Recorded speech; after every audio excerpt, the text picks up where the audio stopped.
4 យ៉ាងសម្រាប់ក្នុងផ្ទះដើម្បីកុំឲ្យផលអវិជ្ជមានហូរចូលនិងធ្វើឲ្យម្ចាស់ផ្ទះជួបរឿងអាក្រក់ហុងស៊ុយផ្ទះគឺដូចជាការតុបតែងផ្ទះរបស់អ្នក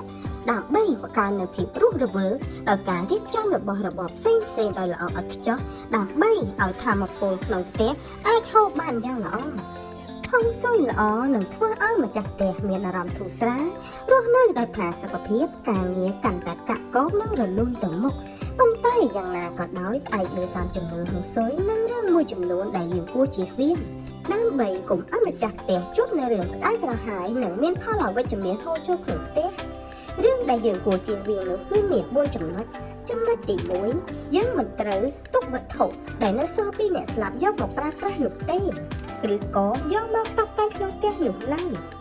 វត្ថុដែលបន្សល់ពីអ្នកស្លាប់ដូចជាដើមឈើក្រៀមស្វិតការក៏ដោយវត្ថុទាំងនោះគឺយោងទៅតាមគោលការណ៍ហុងស៊ុយគឺនាំមកនូវថាមពលអវិជ្ជមានចូលក្នុងផ្ទះដែលបណ្ដាលឲ្យមានអារម្មណ៍មិនស្រួលនិងសំណាងអាក្រក់ដូច្នោះហើយវាមិនគួរមានវត្តមាននៅក្នុងផ្ទះរបស់យើងនោះទេ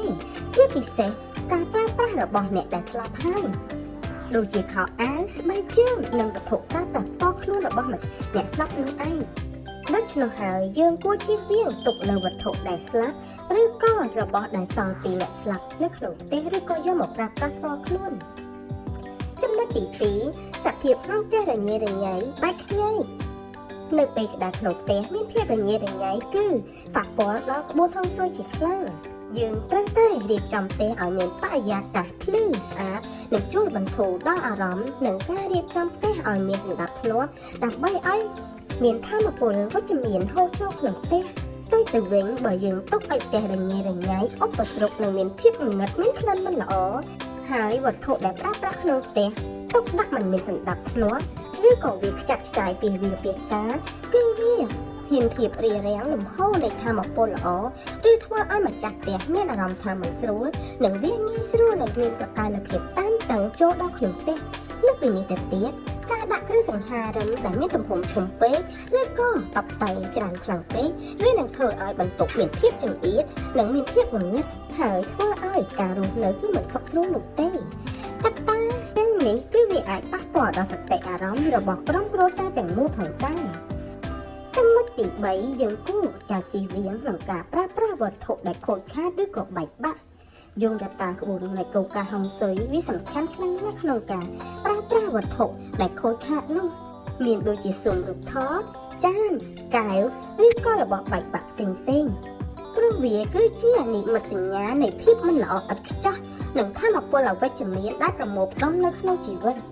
ការបើលោកអ្នកទុកនៅវត្ថុទាំងនោះនៅក្នុងផ្ទះឬក៏លោកអ្នកយកវាមកប្រើប្រាស់នៅក្នុងផ្ទះនោះប្រៀបដូចជាស្វាគមន៍នៅបញ្ហានិងឧបសគ្គទាំងឡាយចូលមកជីវិតរបស់លោកអ្នកអញ្ចឹងដែរដូច្នោះហើយលោកអ្នកគួរតែជៀសវាងក្នុងការប្រើប្រាស់វត្ថុដែលខូចឬក៏របស់ដែលបែកបាក់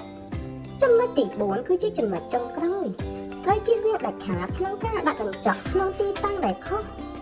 ការដាក់កញ្ចក់គឺអាចមានផលប៉ះពាល់យ៉ាងខ្លាំងដល់ក្នុងផ្ទះតែសិនបើដាក់កញ្ចក់មិនបានត្រូវទីតាំងនោះទេលោកអ្នកនឹងមានជួបនូវផលអាក្រក់និងរឿងអពមង្គលជាច្រើនជាពិសេសវាមានឥទ្ធិពលអវិជ្ជមាននៅលើទ្រព្យសម្បត្តិនិងសុខុមាលភាពរបស់លោកអ្នកនិងមិត្តអ្នកនៅរស់នៅក្នុងផ្ទះទាំងមូលដូច្នោះលោកអ្នកគួរជៀសវាងការដាក់កញ្ចក់ទី1នៅទល់មុខទូរទស្សន៍ទី2នៅទល់មុខបន្ទប់ទឹកទី3នៅតាមកញ្ចិនដារឡើងផ្ទះទី4ជៀសវាងការដាក់នៅក្នុងបន្ទប់គេងដែលទល់មុខនឹងត្រែគេងជាចុងក្រោយគឺកុំដាក់នៅកន្លែងធ្វើការជាពិសេសគឺនៅទល់មុខតុធ្វើការតែម្ដងទាំងនេះគឺជាជំនឿតាមបែបហុងស៊ុយខ្លះៗសម្រាប់លោកអ្នកអាចត្រេះរិះពិចារណានិងអនុវត្តទៅតាមការគួរជាក់ស្ដែងប្រសិនបើលោកអ្នកមានចម្ងល់លើអ្វីដែលខាងខ្ញុំរៀបរាប់លោកអ្នកអាចខមមិននៅក្រោមវីដេអូខាងក្រោមនេះ